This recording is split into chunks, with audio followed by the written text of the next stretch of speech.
Welcome to Electrified. It's your host, Dylan Loomis. So first up today, clearly Cybertruck gearing up for the launch event later this month. And as you saw in that video, previously the frunk had these two bolts that were sticking out that you would imagine would be covered for the customer version. And now we see this updated, cleaner version, and it does look like there are two little inlets down here that would allow you to remove this center panel. For what, I'm not sure. Mike from cyberowners.com did point out we don't see any outlet right now. Some people are saying maybe it's behind this panel. That doesn't seem like a great design choice to have to remove that every time you want to plug something in. We're still about 1 month away though, so there is indeed time left. I just had to share this one because I thought it was really cool. This X account ND Wood Art actually made this Cybertruck out of wood, which is incredible. He paired these images with a nice heartfelt message to Elon wanting to gift it to him in Tesla, and Elon did actually end up seeing it, saying sure, much appreciated. Things you love to see. It sounds like starting next week, November 6th, Tesla will begin selecting winners for the Cybertruck delivery event lottery. To all of you guys that entered, best of luck. In case you missed Sean Fain's comments on Tesla, he said, "We can beat anybody. It's going to come down to the people that work for him," meaning Elon, deciding if they want their fair share, or if they want Elon to fly himself to outer space at their expense. I believe it's doable, it being unionizing Tesla in the future. Fain said the UAW failed at unionizing Tesla before because there was corruption, which we talked about at length, coziness with the bosses, and bad contracts. Fain said hopefully we get down there, we organize them, Tesla, and they become UAW members, and they can realize the full power of membership and get an even better contract. Separately from Auto News, Sean Fain said there could be a nasty fight ahead to organize workers at Ford's jointly owned EV battery plants. Stellantis and GM agreeing to these terms in effect buys them labor peace as we move forward, but at Ford, in contrast, that could get ugly. Because the automakers set up joint ventures with their battery partners, those plants are supposed to be separate entities, not under the master contract that the UAW has with the big three. But there's some sort of hybrid deal in these tentative contracts that GM and Stellantis have agreed to. GM and Stellantis employees can be leased to these joint ventures while remaining employed by the big three. That way they don't take a pay cut in the future, and they also agreed to making it quicker and easier for new workers at those joint ventures to unionize in the future. Then, if they do, at that time, they would be covered under the existing master agreement. So for now, it sounds like Ford is holding the line when it comes to its battery joint venture, trying to keep that out of the UAW crossfire. But given that GM and Stellantis have already conceded on that front, it may be a tough road ahead for Ford. Fain also said he's confident the UAW will have organized workers at all of the Detroit 3 joint battery ventures by the time they reach the table again in 2028. Ford's holdout here on the battery front really doesn't surprise surprise me at all, given they're one of the only legacy companies to break out its separate EV financials. They clearly know what it's going to take to make EVs profitably. They're not anywhere near making that happen. And the UAW roping that joint venture into the master contract obviously is not going to help the matter. However, when it comes to Tesla, this posturing by Shawn Fain has already been met with some backlash. From Business Insider, workers at Tesla told Insider they'd be hard-pressed to join a union. 9 Tesla workers told Insider the strike was far from a topic of conversation at Tesla, and few factory workers were even aware of the UAW's initial demands. So yes, on the surface, it's good to hear, but the truth is, most likely Tesla employees, if they're smart, this isn't something you're going to discuss at the factory on the floor if you're going to discuss it at all. Despite pay differences right now, 7 Tesla workers told Insider they would not want to work in a unionized factory and predicted the UAW would struggle to find footing at Tesla. One worker said Tesla still very much has a startup culture, and that's a lot different than a union culture. I think people join Tesla because they want to work hard, they want to push themselves, they want to find ways to stand out by going above and beyond, and that's difficult to do in a union. 3 workers said Tesla already probably knows how to weed out pro-union employees. That kind of person probably would not even make it through the interview process, according to a Tesla engineer. Other workers told Insider they would not jump ship even for a better pay package at a unionized company. People are proud of what they do here. They believe in the mission of the company. My sub 5% prediction from yesterday may have just ticked down to 3%. Giga Austin may be in line to feature the world's biggest rooftop solar array. That would of course be whenever it's complete. They finished phase 1, so right now they can pull roughly 10 megawatts, but when it's done, it'll be up to 30 megawatts. For rough context, a 10 megawatt solar farm can power around 2,000 homes for one day. When complete, Giga Austin will have 70,000 rooftop solar panels. Tesla is the first American battery manufacturing at scale, happening at Giga Texas, and it's the first American cathode manufacturing, which is the most expensive part of the battery. It's all happening at Giga Texas, according to Rohan Patel. Now, if you're like me and you're wondering, well, what about Giga Nevada? If you go back to 2017, Tesla said they were going to have a 70 megawatt rooftop solar array at Gigafactory 1. But fast forward a few years, and then we got an update that Tesla had changed its goal of 70 megawatts and dropped it down to 24 megawatts instead. At the time though, Tesla said even with 24 megawatts, it was still going to be the largest rooftop solar array in the world. So as far as I can tell, the latest public goal for Giga Nevada is 24 megawatts of solar on the roof, and Giga Texas set to be at 30 when it's done, the biggest in the world. Clearly, this is not just for headlines, and yes, there will be larger upfront costs for Tesla installing these systems, but of course, over time, whatever the payback period ROI ultimately is, there will come a time when this becomes financially beneficial for Tesla, harnessing free energy from the sun. This one goes in line with what we talked about yesterday, Tesla working on the world's largest virtual power plant in Puerto Rico. Well, at the same time, we have the Department of Energy announcing $440 million in grants to install rooftop solar and batteries in Puerto Rico. I just found this one kind of ironic, and when you think about it, slightly disappointing, because what our government is essentially trying to do, Tesla is out here doing on their own without one word of approval from our government. Either way though, it looks like this $400 million will be given to Generac, Sonova, and Sunrun for projects in Puerto Rico. It has to be squeaky, squeaky clean. Look, but you'd read about every death where a person wasn't in control and in graphic detail. Yep.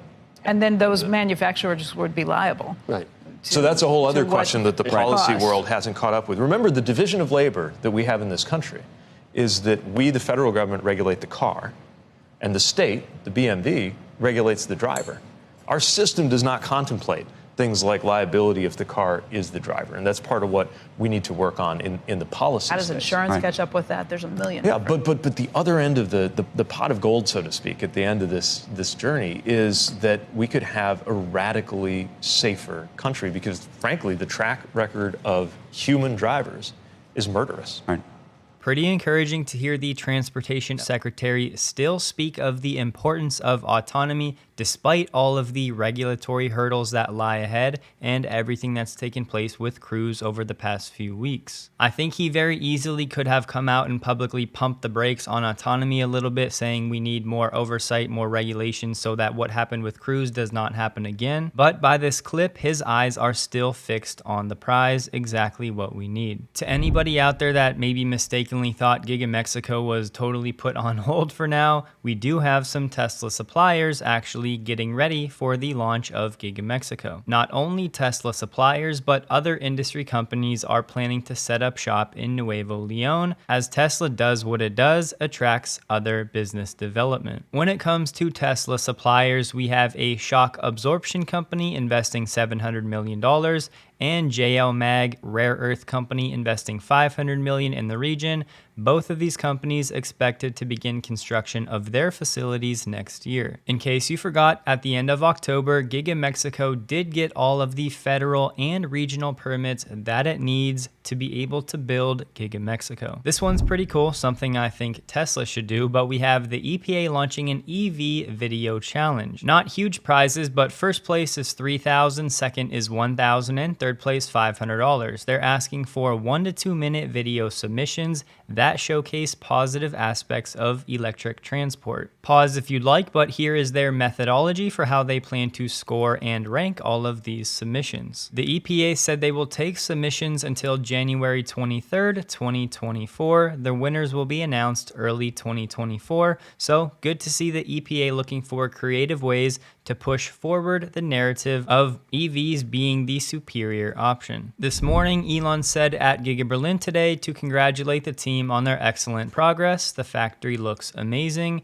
We're going to cover all the concrete with art. Further, according to Gigafactory Berlin News on X, they said Elon announced today during his visit that the 25,000 euro or dollar next-gen Tesla will be built at Giga Berlin. This little anecdote, of course, will make any Giga Berlin factory expansion talk a little bit more exciting. We've just been speculating in terms of what future vehicles they may make in addition to the Model Y. Now we have some insight. So at least in terms of what we've had publicly confirmed, we have Giga Austin, Giga Berlin, and Giga Mexico set to build the next-gen platform. With Tesla always looking to localize production and these smaller vehicles selling very well in many European locations, this move definitely makes a lot of sense. Elon also posted on X, Giga Berlin, the jewel of Germany. Tesla Europe posted the Model Y now starts at 44.9 thousand euros in the Netherlands, making it eligible for the 2,950 euro SEPP incentive. Today we have more news trickling in confirming the brutality of the EV competition right now, especially in the Chinese market. BYD is temporarily cutting domestic prices on certain models by as much as 10% all month amid growing competition in the key market category. This does include the popular BYD song. BYD said it's offering the discount to commemorate the sale of the millionth vehicle under its Ocean series. I would add though, there are many ways you can commemorate a milestone that do not include major discounts to your vehicle lineup. Although if that really is the only reason, then hats off to them, that's a nice gesture. Geely seems to be doing the same thing with the Zeekr 001, discounted 10% until the end of December. We also have NIO with job cuts and deferring and cutting some investment as it contends with widening losses and rising competition. NIO's CEO, William Li, said they plan to cut about 10% of their positions. He said the company will also defer or cut project investment that won't benefit financial performance in the next 3 years. He apologized for the job cuts, saying it's a tough but necessary decision against the fierce competition. We still have a gap between our overall performance and expectations. He said the next 2 years will witness the most intense competition during the transformation of the auto industry in an environment full of uncertainty. NIO had a net loss of $828 million in Q2 of this year, and I'm just not sold that their new cell phone is going to be their ticket out of the red. And it continues, Lucid also offering pretty significant discounts on the Air, specifically in Canada and the United States, offering discounts of up to $13.4 thousand in Canada and up to $10,000 in the US. Just like BYD though, video, they said these discounts are only valid until November 30th this year. Lucid is set to report its Q3 financials on November 7th. Personally, for all of these companies, I'll be very curious to see if they actually raise the prices again after these temporary discounts. Of course, offering a temporary discount is just a way to try to get consumers to go buy the car now and not wait. But the reality is, if these companies don't like what they're seeing with demand now and things don't go well over the next 30 or 60 days, again, are they really going to raise prices by $10,000? We'll see. Munro released a video on its first Model X battery pack teardown. Just want to play 2 quick clips. This is a 100 kilowatt hour version of this pack. There are 16 modules, which are comprised of 18650 form factor cylindrical cells. So there are 16 modules total in this pack, with the 75 kilowatt hour variant having 14. The 2 modules stacked on top of one another in this front compartment being absent from that 75 kilowatt hour variant. So they're physically decontenting the pack here in order to accommodate those different capacities. However, in the past, they have done software limiting, so they've had common packs and then simply use the software in the vehicle to limit the available range, and then you can later purchase an upgrade. They've discontinued that, again, as was present for this 2020 model year version. However, recently it's been confirmed that they are moving back to that sort of a setup. So we're now going to be seeing common battery packs for both capacities, the standard and extended ranges, with a presumably option to purchase a range upgrade if you initially got that lower capacity battery pack. One of the main things with these is that they were an absolute treat to remove from the vehicle. Everything is done from the underside, so again, lending to that pack swap station. Nothing cabin side needs to be affected, so no carpet needs to be removed, no trim, no seats. Everything can be done strictly from the underside of the vehicle with a series of fasteners, and then also moving some air shields out of the way. However, it's very, very easy to remove this pack from the vehicle. I think by the time we had done 3 or got to the 4th of this specific type of pack, it took 10 to 15 minutes only to, disconnect all the fasteners and remove it with our lift table. So while the pack swapping might not be what that's primarily used for, servicing these is certainly going to be a lot easier than a Model Y or even some others like a Lucid, or what we'll be talking about in a few weeks here. We've also taken a look at a Porsche Taycan, and that had its own set of considerations for the pack removal. So definitely like that aspect of this design. These videos often serve as a good reminder. There are so many little changes at the micro battery pack level that oftentimes we don't even hear about, that year to year Tesla continues to make totally in the silence. This was also from Munro Live. It was 2 days ago, but in case you missed this video, there was this one slide I think is worth sharing, maybe screenshotting real quick, just going over some of the improvements when you actually move to gigacasting, specifically compared to stamping and welding. Things you may not always think about: floor space utilization 47% better with gigacastings, investment cost 8% cheaper with gigacastings, and your labor savings approximately 65% with gigacasts. Back to Tesla and the strike situation, this time in Sweden. I'm going to report what I'm reading, but again, it's tough to really confirm what's actually going on because I'm hearing a lot of conflicting reports. So far, we've heard strikes have been taking place at mechanic shops for Tesla in Sweden,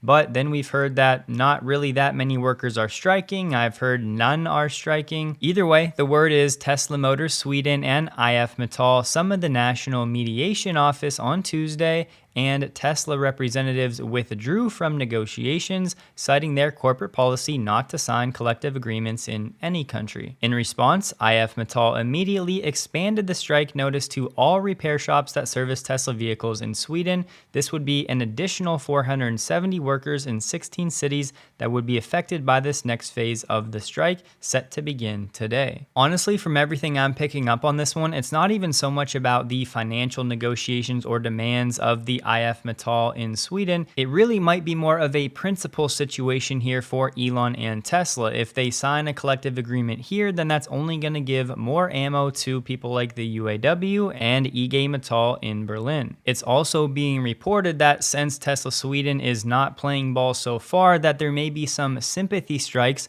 of other surrounding unions, because Sweden is basically 90% unionized, that may actually try to help the IF Metall in Sweden and block Tesla's operations. Now we have dock workers in Sweden threatening to block deliveries of new Teslas entering the country. This blockade is planned to start November 7th, and if it goes ahead, no Teslas will be able to enter Sweden. It's a pretty interesting situation because the workers at these ports clearly do not work for Tesla, and they're doing it in solidarity of the workers at Tesla's Swedish shops. Bloomberg has said that Sweden was Tesla's 5th biggest market in Europe so far this year, with 16.3 thousand new vehicles registered in the first 9 months. Here you have it though, conflicting reports. Some people are working despite the strike. Tesla has also restarted negotiations with IF Metall. Talks were held yesterday and are due to take place again on Monday. I'll be honest, I still have more questions than answers, but as things unfold here, I'll do my best to figure out what's actually going on. And I know some of you out there watching are in Sweden, so if you have the time and any insight and you want to shoot me an email, I'd be happy to hear what you have to say. For those of you in the EU on the Tesla shop, there is a new Giga Berlin t-shirt for €40 in 2 colors. Elon and his lawyers are still battling with the SEC over this potential securities fraud in his takeover of X. Elon's lawyers accuse the SEC of attempting to tarnish Elon with baseless accusations. The latest filing said this is just the latest chapter in a more than 5-year saga of agency harassment against Elon and related entities.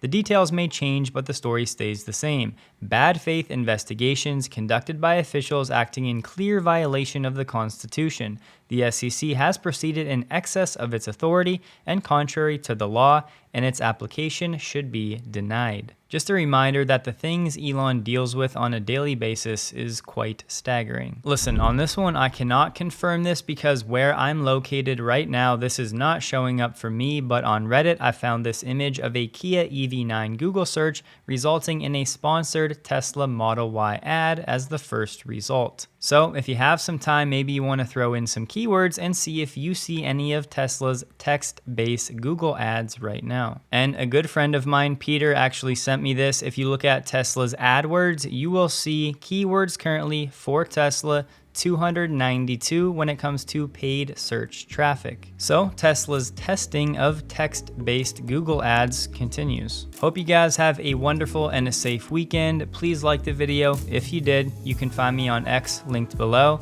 And a huge thank you to all of my Patreon supporters.